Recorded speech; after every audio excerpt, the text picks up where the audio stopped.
Professor David मोसे द्वारा doctor Baba Saheb Ambedkar की प्रासंगिकता आज और कल। डेविड मोसे एसओएस में सामाजिक नृविज्ञान के प्रोफेसर और नृविज्ञान एवं समाजशास्त्र विभाग के प्रमुख हैं।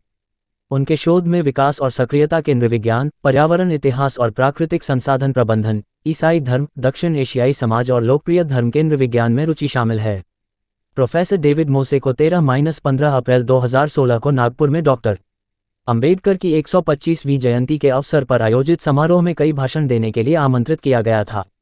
प्रस्तुतियों के पाठ के अंश इस प्रकार हैं। आज नागपुर में डॉक्टर बाबा साहेब अम्बेडकर के जन्म की 125वीं वर्षगांठ के अवसर पर बोलने के लिए आमंत्रित किया जाना मेरे लिए बहुत बड़ा सम्मान है, जहां उन्होंने बौद्ध धर्म अपनाया था। मुझे लंदन विश्वविद्यालय से आने पर गर्व है, जिसके स्कूल ऑफ इकोनॉमिक्स LSE में डॉक्टर अम्बेडकर ने 100 साल पहले 1916 में दाखिला लिया था, जहां उन्हें 1923 तक अर्थशास्त्र में MSc और डॉक्टर ऑफ साइंस की डिग्री प्राप्त हुई थी। मैं लंदन विश्वविद्यालय के school of oriental and African studies या SOAS से हूं, जहां मैं मानव विज्ञान का प्रोफेसर हूं, एक ऐसा विषय जिसमें डॉक्टर अम्बेडकर ने भी प्रशिक्षण लिया था। दलित अध्ययन, जाति और धर्म में मेरी बहुत रुचि है, जिसका मैंने दक्षिण भारत के विभिन्न हिस्सों में अध्ययन किया है। मैं अपने छात्र जीवन से ही डॉक्टर अम्बेडकर का प्रशंसक रहा हूं और इस सबसे महत्वपूर्ण अवसर पर बोलने के लिए उनके अपने राज्य महाराष्ट्र की यात्रा करना मेरे लिए बहुत बड़ा सौभाग्य है। अम्बेडकर के विचारों की स्पष्टता पहले कभी इतनी महत्वपूर्ण नहीं रही, क्योंकि हम समाज को दो भागों में विभाजित देखते हैं। एक तो वे जो जातिगत भेदभाव और हिंसा के कारण लगातार अपमान का अनुभव करते हैं, दूसरे वे जो इसकी वास्तविकता या महत्व को नकारते हैं या एक अमानवीय अपमान पर सार्वजनिक बहस को चुप कराना चाहते हैं, जिसके खिलाफ बाबा साहेब अम्बेडकर ने अपना पूरा जीवन समर्पित कर दिया। दुनिया एक महान विचारक, नेता, लोकतंत्रवादी और बुद्ध की शिक्षाओं के मार्गदर्शक के रूप में उनके महत्व और उनके परिणामस्वरूप जो कुछ हुआ उसके प्रति जागरूक हो रही है। भारत के महान नेताओं में निश्चित रूप से डॉक्टर अम्बेडकर सबसे ऊपर हैं, जो इतिहास को आकार देना जारी रखते हैं, जिनकी प्रासंगिकता वर्तमान आर्थिक और सामाजिक क्षण में ताज़ा होती है और जिनका प्रभाव भारत से परे उन लोगों से बात करने तक फैला हुआ है जो जहां भी पाए जाते हैं भेदभाव के शिकार हैं। मैं उन लाखों दलितों के बारे में जानता हूं जिनके लिए डॉक्टर अम्बेडकर सिर्फ एक महान नेता से कहीं ज्यादा हैं। सबसे पहले वे अस्पृश्यता के सबसे बुरे अपमान को भी दूर करने की क्षमता रखते हैं। बाबा साहेब अम्बेडकर का बार बार आने वाली मुश्किलों के खिलाफ व्यक्तिगत संघर्ष बहुतों को प्रेरित करता है और उन बाधाओं को आवाज देता है जिनका उन्हें सामना करना पड़ता है। दूसरे, डॉक्टर अम्बेडकर ने दलितों के लिए कानूनी सुरक्षा, उनके आपके आत्म प्रतिनिधित्व और शिक्षा और रोजगार में आरक्षण के जरिए अवसर की समानता के लिए लड़ते हुए लाखों लोगों के जीवन को लाभ पहुंचाने के लिए बदलाव की शुरुआत की। हाशिए पर पड़े लोगों के लिए इस तरह के प्रावधान पहले से ही स्थापित किए गए थे और दुनिया में कहीं और की तुलना में भारत में ज्यादा व्यापक हैं। वे संविधान द्वारा समर्थित हैं, जिसे डॉक्टर अम्बेडकर ने अपनी प्रतिमाओं में रखा है, जिसने अस्पृश्यता को समाप्त कर दिया और उससे आगे बढ़कर समानता और ऐतिहासिक नुकसान की मान्यता के प्रति प्रतिबद्धता को सुनिश्चित किया। तीसरे और शायद सबसे महत्वपूर्ण रूप से डॉक्टर अम्बेडकर का व्यक्तित्व मुझे आत्मसम्मान, अन्याय के प्रति असहिष्णुता और उन लोगों की आवाज़ बताता है जो टूट गए थे और कुचल दिए गए थे, लेकिन जो अब सामाजिक और आर्थिक उत्पीड़न के खिलाफ संघर्ष कर रहे हैं। और व्यापक विश्व में डॉक्टर अम्बेडकर हमारे समय में अपरिहार्य रूप से केंद्रीय तत्व का प्रतिनिधित्व करते हैं। वह है उन समूहों का उत्थान जो हर जगह पददलित रहे हैं, नस्लीय भेदभाव के शिकार और आर्थिक रूप से शोषित, जो समानता और बुद्धिवाद के युग में न्याय और सामान्य मानवता की मांग करते हैं, जिसकी ओर डॉक्टर अम्बेडकर ने अथक रूप से संकेत किया था। तो एक विद्वान के रूप में डॉक्टर अम्बेडकर ने मुझे जो सिखाया है उसके बारे में मैं आपसे क्या कह सकता हूँ। नागपुर भाषण। डॉक्टर अम्बेडकर एक अनुकरणीय मानव विज्ञानी थे। सबसे पहले, डॉक्टर अम्बेडकर भारतीय समाज और इसकी जाति व्यवस्था को दूर से और एक अलग संस्कृति के प्रकाश में देखने में सक्षम है। अपने समय का यूरोप और अमेरिका। अपने समय का यूरोप और अमेरिका, उनकी सामाजिक और दार्शनिक परंपराएं।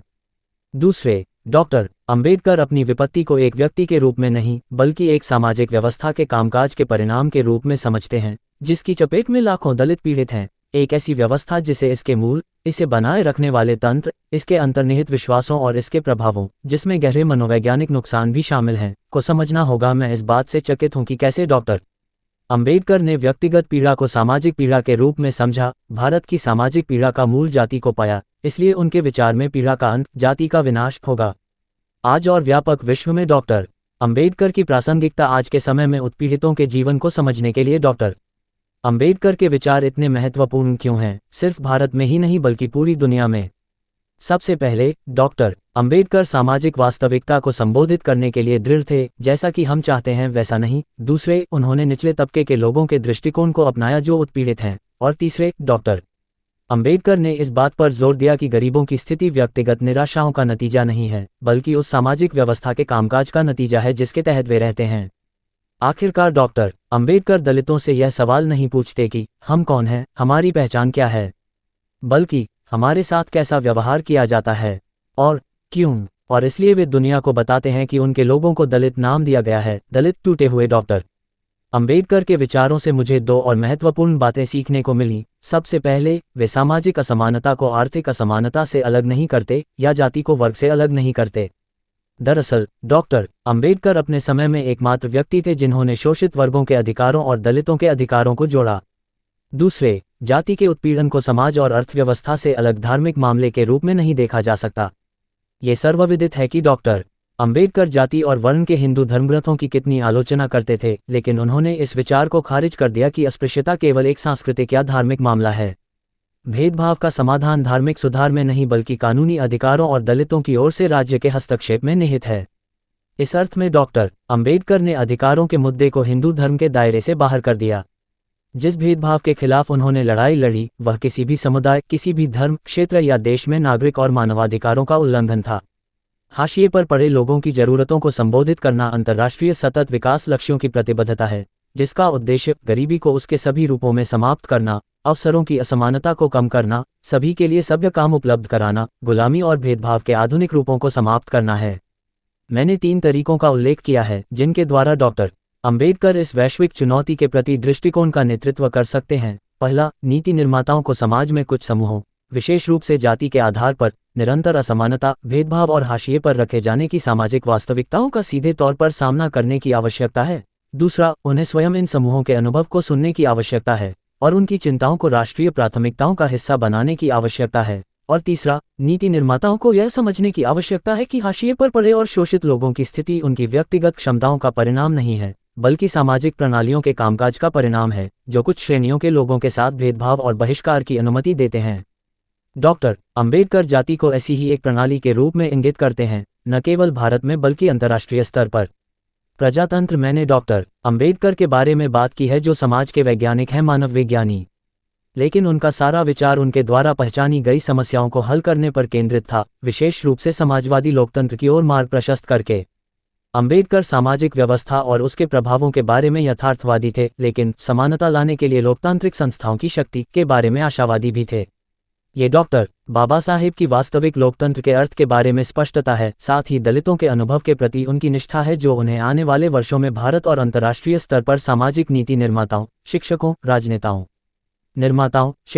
राजनेताओं और सुधारकों के लिए एक मार्गदर्शक के रूप में इतना प्रासंगिक बनाती है, खासकर एक अलग राष्ट्र जो आर्थिक परिवर्तन और वैश्विक बाजार अर्थव्यवस्था में अधिक से अधिक एकीकरण के अवसरों और लागतों को संतुलित करने के लिए संघर्ष करता है। नागपुर अंबेडकर संभवतः लोकतंत्र पर भारत के सबसे महान विचारक हैं, जिसे उन्होंने स्वतंत्रता, समानता और बंधुत्व के सिद्धांतों के संदर्भ में समझा। डॉक्टर अंबेडकर स्वतंत्रता और सार्वभौमिक मताधिकार की आवश्यकता के प्रति गहराई से प्रतिबद्ध थे। सभी को वोट देने की स्वतंत्रता, समाज के काम करने के तरीके के बारे में उनके गहन ज्ञान के कारण वे ये भी जानते थे कि इसके लिए उन लोगों के लिए विशेष उपायों की आवश्यकता होगी जिनके स्वतंत्रता के अधिकार का मौजूदा सामाजिक व्यवस्था द्वारा हनन किया जा रहा है। इसलिए उन लोगों के लिए आरक्षित पदों की आवश्यकता है जिनकी आवाज़ अन्यथा दबा दी जाएगी। डॉक्टर अंबेडकर ने तब जोर देकर कहा कि सामाजिक स्वतंत्रता के बिना राजनीतिक स्वतंत्रता सीमित मूल्य की है और आर्थिक लोकतंत्र यानी अवसर की स्वतंत्रता की अनुपस्थिति में राजनीतिक लोकतंत्र खतरे में होगा। अब मैं समानता की बात करना चाहूँगा, जो कि डॉक्टर अंबेडकर की सबसे बड़ी और व्यापक समस्या है। उन्होंने लिखा था, लोकतंत्र समानता का दूसरा नाम है, और उन्हें इस बात की गहरी चिंता थी कि स्वतंत्रता समानता नहीं ला सकती, बल्कि शोषण की स्वतंत्रता ला सकती है। इस प्रकार अंबेडकर हमारे समय की नवोदारवादी स्थितियों तथा बाजार की स्वतंत्रता के प्रति राजनीतिक प्रतिबद्धता से उत्पन्न सामाजिक नुकसानों के बारे में स्पष्टता और सशक्तता के साथ बोलते हैं, जो सामाजिक सुरक्षा को कम करता है, श्रम को आकस्मिक बनाता है तथा असमानता और संघर्ष को बढ़ाता है। डॉक्टर अंबेडकर के समानता के विचार को तीसरे सिद्धांत बंधुत्व के प्रति उनकी प्रतिबद्धता ने और गहरा किया।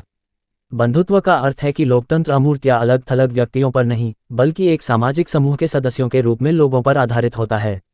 बंधुत्व भाईचारा और सहानुभूति है, लेकिन बाबा साहेब ने जोर दिया कि यह व्यवहार में लाने के बारे में है। दूसरे शब्दों में, सामाजिक अंतःक्रियाएं। उनका मानना था कि बंधुत्व और अपनापन समानता के मूल में है और समाज के विभाजन को दूर करने के लिए आवश्यक हैं। डॉक्टर अंबेडकर के बंधुत्व के विचार राजनीति से परे थे। वास्तव में मैं डॉक्टर अंबेडकर को अपनी सोच में एक और महत्वपूर्ण कदम उठाते हुए देखता हूँ। उन्होंने निष्कर्ष निकाला कि यदि बंधुत्व ही एकमात्र इलाज है तो उस समुदाय के धर्म को अपनाने के अलावा और कोई रास्ता नहीं है जिससे वे दलित बंधुत्व चाहते हैं, और इसके द्वारा उनका तात्पर्य धर्म परिवर्तन से था। धर्म परिवर्तन सामान्य मानवता की पुनर्प्राप्ति के माध्यम से अलगाव, भेदभाव और लाचारी का इलाज करेगा। धर्म की आवश्यकता, और इसलिए इस महान स्थान पर खड़े होकर हम याद करते हैं कि कैसे उनके जीवन के अंतिम समय में धर्म डॉक्टर अंबेडकर के लिए समाज और लोकतंत्र के बारे में उनकी गहरी सोच की पूर्ति के रूप में इतना महत्वपूर्ण हो गया था। राजनीति और कानून पर्याप्त नहीं थे। राजनीति वह परिवर्तन या बंधुत्व लाने में विफल रही है जिसका उन्होंने लोकतंत्र के दिल के रूप में सपना देखा था। एक उत्कृष्ट वकील के रूप में वह कानून की सीमाओं को जानते थे। डॉक्टर अंबेडकर ने सिखाया कि हमें धर्म को व्यक्तिगत विश्वास या सिद्धांत के रूप में नहीं देखना चाहिए। धर्म का महत्व उसके सामाजिक व्यवहारों के कारण है। डॉक्टर अंबेडकर सिद्धांतों वाले धर्म जैसे न्याय के सिद्धांत के पक्षधर थे और नियमों वाले धर्म के खिलाफ थे। सिद्धांत लोगों को कार्य करने की स्वतंत्रता देते थे, जबकि नियमों वाला धर्म, जिसे कोई अंधविश्वास या अंधविश्वास कह सकता है, कार्य करने की स्वतंत्रता नहीं देता। और इसलिए हम इस महत्वपूर्ण बिंदु और इस स्थान पर आते हैं जहां डॉक्टर बाबा साहेब अंबेडकर ने बौद्ध धर्म अपनाया और कैसे उन्होंने बौद्ध धर्म को नया वाहन या नवयान बनाया। मैंने इस धर्म परिवर्तन के बारे में कुछ महत्वपूर्ण बातें सीखी हैं। एक, बाबा साहेब ने व्यक्तिगत रूप से बौद्ध धर्म नहीं अपनाया था। उन्होंने ऐसा एक दलित नेता के रूप में किया था, बल्कि हजारों अन्य लोगों के साथ मिलकर एक सामूहिक प्रयास के रूप में किया था। 2, उन्होंने बौद्ध धर्म को अलग अलग देवताओं या किसी भी देवता की पूजा करने के लिए नहीं अपनाया, बल्कि एक ऐसे धर्म के रूप में अपनाया जो मानव जीवन के मूल्यों को सार्वभौमिक बनाता है और सामाजिक व्यवस्था से परे मानवता के विचार को अपनाता है। बौद्ध धर्म में धर्मांतरण मानवता में धर्मांतरण था। 3, डॉक्टर अंबेडकर ने देखा कि बौद्ध धर्म किसी भी तरह के अधिकार पाने के लिए पहचान और समुदाय की आवश्यकता को पूरा करता है। इसलिए बौद्ध धर्म में धर्मांतरण सकारात्मक समुदाय और सम्मान में भी धर्मांतरण था, जिसे जाति समाज में दलितों को ऐतिहासिक रूप से नकार दिया गया था। 4, डॉक्टर अंबेडकर ने देखा कि राजनीतिक मुक्ति ने दलितों को जाति के अमिट दाग से मुक्त नहीं किया है, बल्कि उन्हें सामान्य नागरिक बना दिया है। बौद्ध धर्म ने उस चीज को सकारात्मक महत्व दिया जिसे समाज ने नकारात्मक मानकर खारिज कर दिया था। 5, डॉक्टर अंबेडकर ने वास्तव में बौद्ध धर्म को एक नया अर्थ दिया है। मनुष्य की मूल स्थिति कर्मों के कारण व्यक्तिगत पीड़ा नहीं है, बल्कि असमानता पर आधारित समाज द्वारा उत्पन्न सामाजिक पीड़ा है। आत्मज्ञान केवल व्यक्तिगत आत्मज्ञान नहीं है, बल्कि स्वतंत्रता, समानता और बंधुत्व, न्याय और करुणा पर आधारित समाज का आत्मज्ञान है। नवयान बौद्ध धर्म में राजनीतिक, मनोवैज्ञानिक और आध्यात्मिक आत्मज्ञान को एक दूसरे से अलग नहीं किया जा सकता है, और बुद्ध का संदेश सभी के लिए है। धर्म के साथ साथ डॉक्टर अंबेडकर ने दलितों की आंतरिक गरिमा को खोजने और उसे पुनः प्राप्त करने के लिए अपने गहन ज्ञान और व्यक्तिगत अनुभव का उपयोग करते हुए इतिहास और संस्कृति की ओर रुख किया। उन्होंने अनुमान लगाया कि दलितों में ब्राह्मणों के प्रति घृणा इसलिए थी क्योंकि वे मूल रूप से बुद्ध के अनुयायी थे, जो पहले जाति विरोधी सुधारक थे, और उन्होंने नागपुर को उत्पीड़ित नाग लोगों के स्थान के रूप में चुना जो गौतम बुद्ध से मिले थे। निष्कर्ष, डॉक्टर अंबेडकर एक महान राष्ट्रवादी थे और वे सबसे अधिक वंचित लोगों के लिए सुरक्षा और समानता सुनिश्चित करने के प्रति अपने समर्पण के कारण महानतम थे। उन्होंने दिखाया कि लोकतंत्र के लिए यह आवश्यक है कि दलितों जैसे उत्पीड़ित समूह अपने भाग्य के निर्माता स्वयं हो, न कि परोपकार या धनवानों की उदारता या धर्मपरायण लोगों की दया पर निर्भर हों। वे इस विचार के लेखक थे कि वंचित लोग अपने अधिकारों के दावों के आधार पर प्रगति करेंगे, उन संगठनों के माध्यम से जिन्हें वे और कोई भी नियंत्रित नहीं करता। दलितों के पास नागरिक अधिकार, सार्वभौमिक मानवाधिकार हैं और वे दूसरों के उपहार, नेतृत्व या संरक्षण पर निर्भर नहीं होंगे। 60 साल बाद भी अंतर्राष्ट्रीय विकास नीति निर्माता अभी भी यह सबक सीख रहे हैं। विकास के लिए तथाकथित अधिकार आधारित दृष्टिकोण डॉक्टर अंबेडकर से शुरू होता है। दुनिया भर में उत्पीड़ित और शोषित लोग दान नहीं बल्कि अपने अधिकारों की प्राप्ति चाहते हैं, चाहे वह स्वास्थ्य, शिक्षा, समान व्यवहार या न्याय हो। बाबा साहेब ऐसे आत्मविश्वासपूर्ण दावों के संस्थापक व्यक्ति थे। और इसकी जड़ क्या है? बाबा साहेब बहुत स्पष्ट हैं। वे दुनिया भर के वंचितों के लिए बोलते हैं जब उन्होंने कहा कि वे साधारण सामाजिक सुधार नहीं चाहते हैं। उनके लिए जो अभाव और गरीबी है वह उस अपमान और अपमान की तुलना में कुछ भी नहीं है जो उन्हें एक चिपचिपी सामाजिक व्यवस्था के परिणामस्वरूप सहना पड़ता है। रोटी नहीं बल्कि सम्मान वह है जो वे चाहते हैं, और जो सम्मान चाहिए वह सामाजिक व्यवस्था में सुधार के माध्यम से ही मिलता है। जैसा कि आप मुझसे कहीं बेहतर जानते हैं, डॉक्टर अंबेडकर ने हर तरह के तरीकों से इस काम को शुरू किया, राजनीतिक, कानूनी, संस्थागत, धार्मिक। हर कदम पर उन्हें प्रतिरोध का सामना करना पड़ा क्योंकि दलितों और टूटे हुए लोगों के मौलिक और सार्वभौमिक मानवाधिकार के उनके सरल लेकिन शक्तिशाली विचार क्रांतिकारी थे। अंततः मैं समझ गया हूं कि वे सामाजिक व्यवस्था इसकी संहिता के मूल सिद्धांतों पर सीधे कार्रवाई करने की आवश्यकता पर वापस आ गए। बाबा साहेब अम्बेडकर को धर्मांतरण की आवश्यकता और बौद्ध धर्म की संहिता का एहसास उनके विभिन्न कार्यों के दर्दनाक परीक्षणों से हुआ था। लेकिन ये कभी भी समाज में दूसरों से अलग होने की बात नहीं थी, बल्कि एक सार्वभौमिक मानवता और समुदाय को गले लगाना था। स्पृश्य और अस्पृश्य को कानून के द्वारा एक साथ नहीं रखा जा सकता, निश्चित रूप से किसी भी चुनावी कानून द्वारा नहीं जो अलग अलग निर्वाचन क्षेत्रों के लिए संयुक्त निर्वाचन क्षेत्रों को प्रतिस्थापित करता है। एकमात्र चीज़ जो उन्हें एक साथ रख सकती है वह है प्रेम। मेरे विचार में परिवार के बाहर न्याय ही प्रेम की संभावना को खोल सकता है। 1932 जय भीम। सूचना सिर्फ मान्यताओं और जानकारियों पर आधारित है। यहाँ ये बताना जरूरी है कि यह मेरा वीडियो किसी भी तरह की मान्यता जानकारी की पुष्टि नहीं करता है। किसी भी जानकारी या मान्यता को अमल में लाने से पहले संबंधित विशेषज्ञ से सलाह लें। धन्यवाद।